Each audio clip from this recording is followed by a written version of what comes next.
And Florida attacks. Two people are very thankful to still be in one piece tonight. A snorkeler bitten by an alligator just days after a shark cut through all the tendons in a surfer's foot. Thanks for joining us tonight. I'm Luann Sorrell. And I'm John Brown. That surfer speaking with Fox 35 and has an amazing story of survival. But we begin with a 7.5-foot alligator. It chomped down on a man in Alexander Springs, which is in the Ocala National Forest. Fox 35's Patrick Perez joins us there live. So, Patrick, this is actually the second gator in that area that they've had to take out of those springs.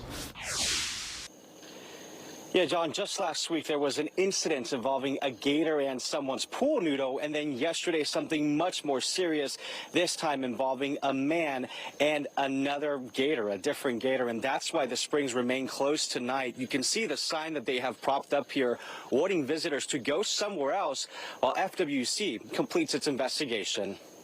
This is a 7.5-foot alligator trapper Joseph Vela says is responsible for biting a man at Alexander Springs in Ocala National Forest on Monday. The way it ended up playing out, for safety's sake, I ended up having to go ahead and dispatch this alligator, unfortunately. The U.S. Forest Service says the man was snorkeling in a designated swimming area when the gator bit him. The man received bite marks and cuts, but did not require an ambulance. He ended up getting care for his wounds on his own. It's very unfortunate because a situation like that is not a predatory response. It's a violated of her space response. Just days prior, Vela captured and removed a smaller alligator in that same area. The gator, he says, went after someone's pool noodle that had drifted near her nest. The swimming area was closed for several days. This gator also had to be put down.